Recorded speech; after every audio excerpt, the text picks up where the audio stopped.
I'm going to feed you the answer. Okay, here you go. There's another answer for you. Here's another answer. Even though you don't know how or why it's right, here you go, Grace. I'm going to feed you. Or is Yeah. it better for you to figure out how to close that gap because you get all this information and you get a way to organize it in your head? Okay. So, um, I'm wondering, kind of related to the things that have been mentioned so far, specifically about the split squat and the knee driving out, Yeah.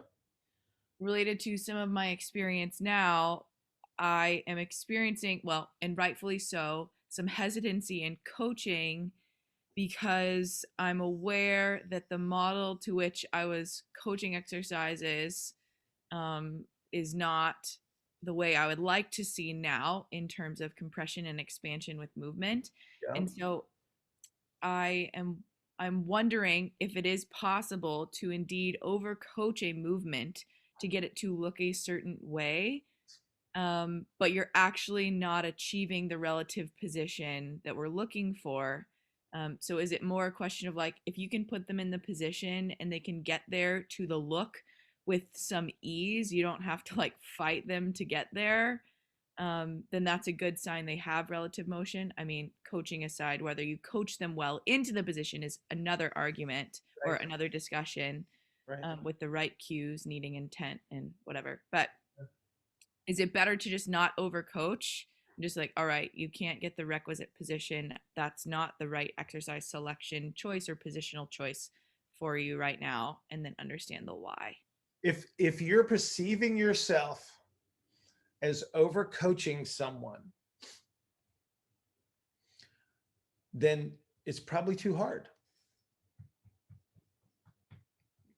right? Right. If they can't do it Well, easily. so part of the thing that you want to recognize as a coach is that you know what you want and they have no idea what you want, Yes. right? So they don't know any, and it's not that they're ignorant or stupid or whatever. It's just the fact that they don't think like you do, and so they don't have the same understanding that you do, Right. right? And so there's a gap, a huge gap, which means that you're going to give them you're going to vomit up a bunch of details that are meaningless to them. Yeah. What you want to do is you want to put them in situations where they can problem solve themselves as much as possible. So trying to chase perfect is a bad idea. Keep them safe, but let them make safe to fail, right, experiments themselves so they can make their own error corrections. And then maybe you see one thing and you say, hey, did you sense that? And they go, no. And they go, okay, let's just do that again, and let them do stuff and let them figure it out, versus you trying to go, hey, do this, do this, do this, do that, do this, do this, do that, Yeah. do this, do this, right? And now they've got 17 thoughts in their head and now they know nothing again. So they're back to square one. So the way that you want to do this is just to slowly move them in a direction. So have them start. You make it real simple. You never get more than 3 cues at a time. And you show them, if you can, you show them, you say, do this. Done. Be quiet. Let them do it. Let them problem solve. Communicate with them. Ask them questions, right? What did you notice the most? And go from there.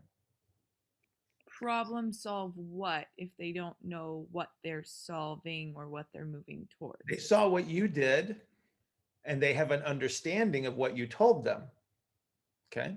Mm-hmm. And so you're observing, you're the coach, you're observing, and you make a comparison between what they just did and to what you want. Mm-hmm.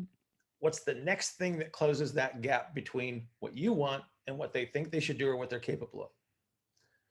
Next thing, next thing, next thing, next thing, right?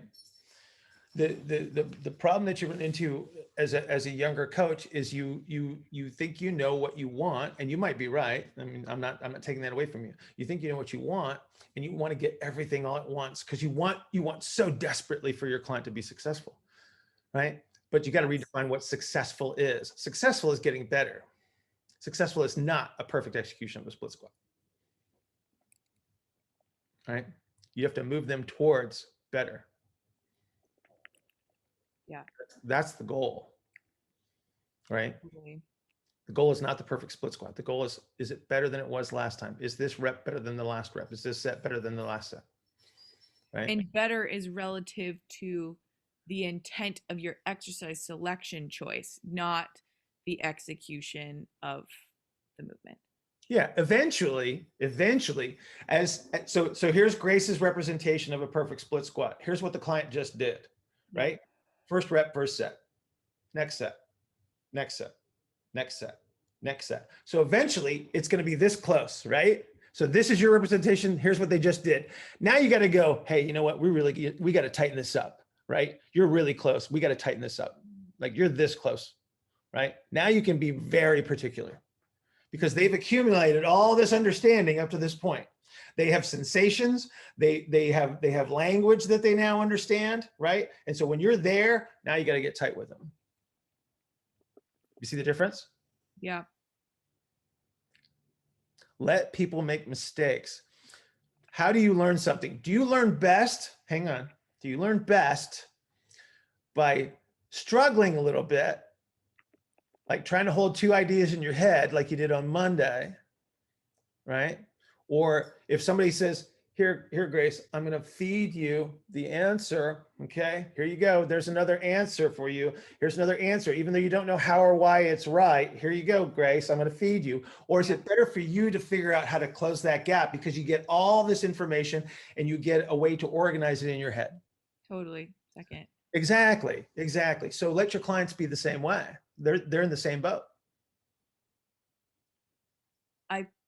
I think then I'm aware that I have perpetuated language, culture that would make my clients believe that I am there to give them that. Right. And you're not. And I'm not. So how do I begin to transition that? I just explain that. No, you don't have to explain anything to them. It's in your interaction with them.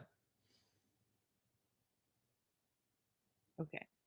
And they will just adjust over time as my interaction with them changes. Absolutely. It evolves. You have to this is a time-based thing, right? You have to give them an opportunity to change. You can't force them to do stuff, right? They have to figure it out. Your job is to guide them to change, not to make them change. You don't change anybody. Sorry, you can only change yourself. Yeah. Right? Get it? Yep.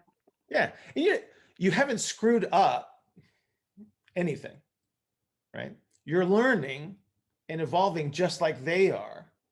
Sure. Right? So you have to give yourself that opportunity too. Yeah, Grace, I was totally doing the same thing you were doing, over coaching. I just kind of shut my mouth, and when clients look at me now, I'm just like, just keep going. You'll figure it out. Then they figure it out. One of the most important days that I ever had was learning to just shut up. Mm-hmm. Like literally, because you see stuff and you want to go, and then it's like, reel yourself back. You know, I have no children, but I can only imagine that it's like being a parent where you want to jump in, you want to tell your kid that you're doing it wrong. It's easier this way, but you got to let them struggle and let them figure it out, because then that becomes more meaningful to them. And it's more useful because there's the emotions attached to it. If I give you the answer, there is no incentive for you to get excited about the answer. There's no, like, so people like to talk about like how the brain works and stuff like that, even though we probably don't know how it works, but they talk about the reward, like the dopamine reward. Like when a client executes an exercise correctly for the first time and they know it and they feel it and they get this big whoosh of reward, don't take that away from them because they figured it out, right? Same thing when you're learning something new or learning something different. It's like when you struggle and struggle and struggle, and then you finally figure it out, you're just like going, way to go, me. Right? And then you're incentivized to do that again and to keep going, right? So that's where the power lies.